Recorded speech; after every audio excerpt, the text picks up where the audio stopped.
안녕하세요, 여러분. 성공합시다. 우리는 자유롭고 싶어 해요. 누군가가 간섭하는 거 싫어하고 우리를 옥죄는 거 다 싫어하죠. 오늘 본문에서 어떻게 하면 진정한 자유를 찾을 수 있는가에 대해서 알려주고 있는데요. 한번 들어가서 보도록 할게요. 자, 베드로 사도는요, 이 장에서 거짓 선생들에 대해서 얘기를 하고 있어요. 1절에서부터 3절까지는 거짓 선생들의 제약을 말하고 있고, 또 어제 살펴본 4절에서부터 10절 전반절까지는 그 결과로 받게 될 심판을 구약을 예를 들어서 증거했어요. 그리고 오늘 이어지는 본문에서는 그들의 본성에 대해서 고발하고 있는데요. 거짓 선생들의 본성은 어떠한가 한번 볼게요. 자, 10장 B절. 이들은 당돌하고 자긍하며 떨지 않고 영광 있는 자들을 비방하거니와. 대담하고요, 거만하고 자기 자긍심이 너무 커서 감히 상상할 수 없는 아나무인적인 행동을 거침없이 해요. 그들은 두려워하지 않고 천상의 존재들까지 모욕해요. 그들이 그렇게 할 수 있는 근본적인 이유는요, 그 천상의 존재를 믿지 않으니까요. 결론적으로 그들은 주의 재림과 주의 심판에 대해서 콧웃음을 치면서 다른 성도들에게도 그런 거 없으니까 여기서 행복하게 살아, 마음대로 살아, 이렇게 유혹하고 있는 거예요. 자, 11절.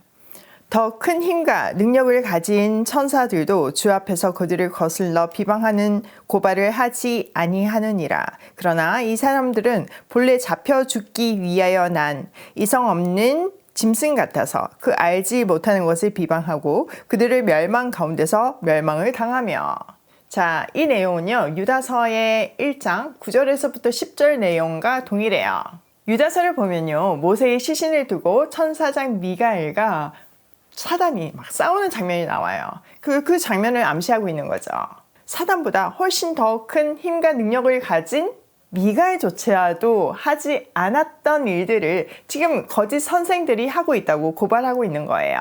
이 내용은 사실 성경에는 더 이상 없어요. 그런데 우리가 외경인 에녹 1서를 조금 참조해 보면 에녹 1서에 모세의 승천가가 나오는데, 그때 다른 천사들과 함께 천사장 미가엘이 모세의 시신을 매장하라는 하나님의 명령으로 모세의 시신 앞에 서요. 그런데 그때 사단이 나타나서 이 시체는 살인자의 것이므로 물질계를 다스리는 우리한테 있다, 우리가 취해야 된다, 이렇게 얘기해요. 모세가 애굽에서 그 애굽 사람을 죽인 그 사건을 말하면서요.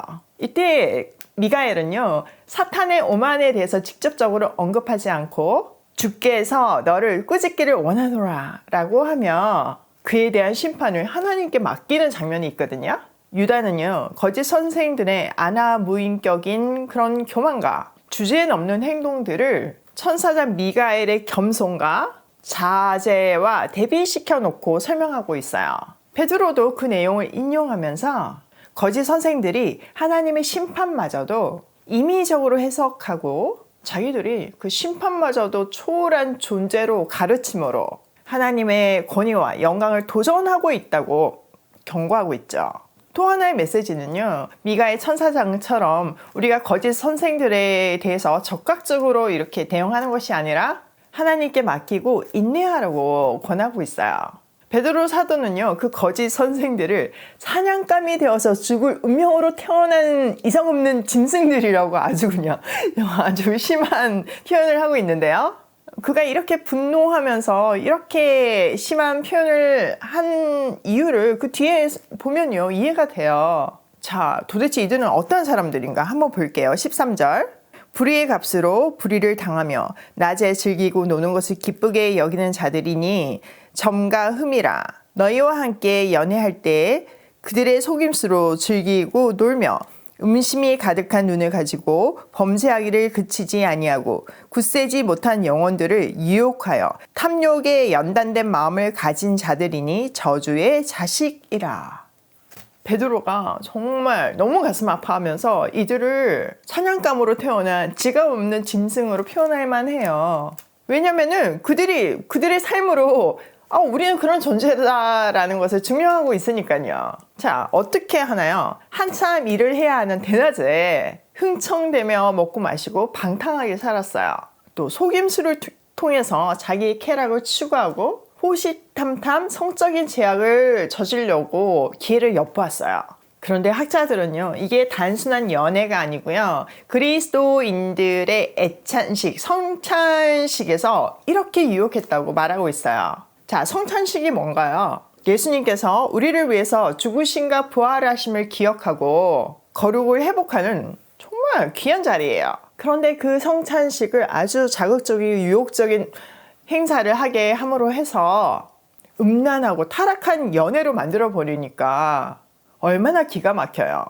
진짜 앞에 그 험한 표현이 좀 이해가 되죠. 자, 그들에 대해서 조금 더 살펴볼게요. 15절.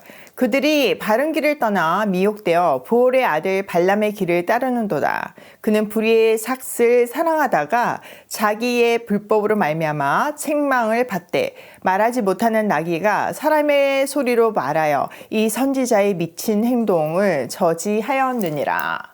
자, 거짓 선생들의 운명을 발람의 길이라고 표현하고 있어요. 발람은 민수기에 나오는 인물이죠. 모압 왕에게 큰 돈을 받고 이스라엘을 저주하려고 했던 당대의 아주 유명한 이방술사였어요. 그런데 그가 그 이스라엘을 저주하려 가려는 길에 발람의 나귀가 하나님의 뜻을 알고 주인을 보호하기 위해서 그 길을 막아요. 이 이야기의 주제는요, 비록 인간이 모든 능력을 동원해가지고 하나님의 자녀를 저주하려고 해도 하나님은 그 저주하려는 그 입을 통해서 하나님의 자녀를 축복한다는 메시지가 담겨 있어요. 실제로 발람은 하나님을 저주하러 올라갔다가 하나님의 영에 사로잡혀가지고 하나님의 자녀를 축복했을 뿐만 아니라 메시아 예언까지 하잖아요. 발람의 길을 막았던 나귀처럼 지금 베드로가 거짓 선생들의 악한 길을 책망하고 돌이킬 수 있도록 막고 있다는 의미예요. 자, 다음은 거짓 선지자들의 악 영향에 대해서 얘기를 하고 있는데요. 17절. 이 사람들은 물 없는 샘이요 강풍에 밀려가는 안개니 그들을 위하여 캄캄한 어둠이 예비되어 있나니 그들이 허탄한 자랑의 말을 토하며 그릇되게 행하는 사람들에게서 겨우 피한 자들을 음란으로써 육체의 정력으로 유혹하는도다. 너무 화가 나는 것이 그 거짓 선지자들의 주 타겟은요, 이제 갓 하나님을 믿게 된 초신자들이에요. 그들이 하나님을 찾게 된 것은 결국 진리에 대한 목마름이 있어서였죠. 그리고 세상에서는 답을 찾을 수 없잖아요. 어떻게 살아야 하는지. 그러니까 찾아왔는데 그 사람들에게 생수를 줄 것이며 또 방향을 알려줄 것이라고 유혹하는 거예요. 육체적인 어떤 방탕은 사실 우리를 자극하잖아요. 그러니까 아직 믿음이 생기지 않는 초신자들은 좀 혹할 수 있다는 거죠. 그런데 실제는 그들에게는 아무것도 없다는 거예요. 목마름을 더 가중시키고 혼란을 더 가중시킬 뿐이래요. 그들은 물 없는 샘이요 폭풍에 밀려가는 안개이기 때문이에요. 한마디로 아무리 큰 소리 빵빵 치고 하야하게 얘기를 해도 그들의 실체는 아무것도 할 수 없는 거짓된 존재라는 것을 말하고 있어요. 19절. 그들에게 자유를 준다 하여도 자신들은 멸망의 종들이니 누구든지 진자는 이긴 자의 종이 됨이라. 만일 그들이 우리 주 대신 구주 예수 그리스도를 알므로 세상의 더러움을 피한 후에 다시 그 중에 얽매이고 지면 그 나중 형편이 처음보다 더 심하리니 의의 도를 안 후에 받은 거룩한 명령을 저버리는 것보다 알지 못하는 것이 도리어 그들에게 나으니라. 참된 속담에 이르기를 개가 그 토하였던 것에 돌아가고 돼지가 씻었다가 더러운 구덩이에 도로 누웠다 하는 말이 그들에게 응하였도다. 그들은요, 고난 속에 있는 지금 크리스찬들에게 순종과 절제 대신에 자유를 준다고 유혹하고 있지만 실제 그들이 주는 자유는요, 멸망으로 이끄는 방종이에요. 왜곡된 자유는요, 오히려 죄의 노예로 이끌 뿐이죠. 우리를 자유케 하는 진리는 우리를 옥죄는 현실에서 진정으로 자유하게 하고 영원한 심판에서 자유하게 해요. 그들이 말하는 자유는 이 땅에서의 타락과 영원한 심판으로 인도하죠.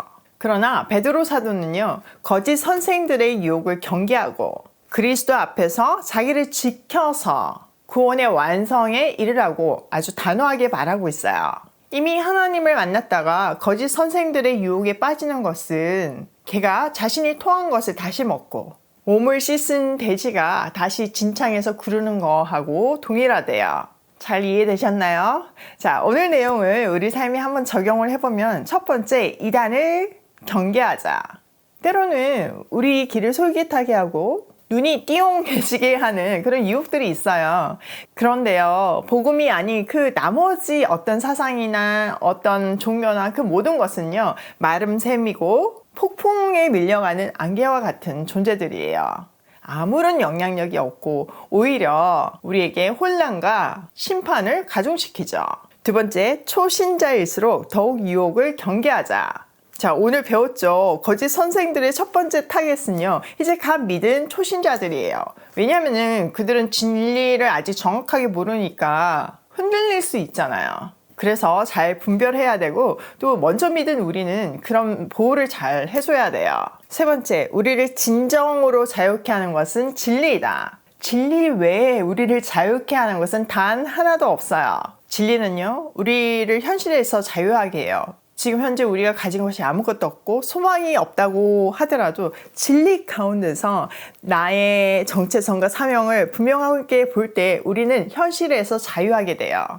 또 다른 종교에서는 뭐 하지 말라는 것들이 너무 많잖아요. 저는 저희 친정이 믿지 않는 가정이었거든요. 그리고 대가족, 뭐 할아버지, 할머니, 고모, 삼촌까지 다 사는 이런 가정이었어요. 그런데 할아버지가 배사업을 하다 보니까 이런 뭐 미신을 믿는 건 너무나 당연하잖아요. 뭐 문지방 넘으면 안 되고 여자가 뭐 아침에 방문하면 안 되고 뭐 등등등등 그 하지 말아야 되는 그런 것들이 너무 많은 거예요. 또 어떤 날은 손이 타고 뭐 좋은 날 나쁜 날도 있잖아요. 그런데 크리스찬들은 그런 말도 안 되는 규율에서 자유할 수 있어요.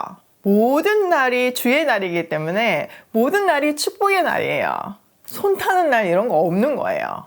그렇게 현실에서 자유할 수 있고 모든 규율에서 자유할 수 있고 더 나아가서는요, 우리에게는 영원한 구원이 기다리잖아요.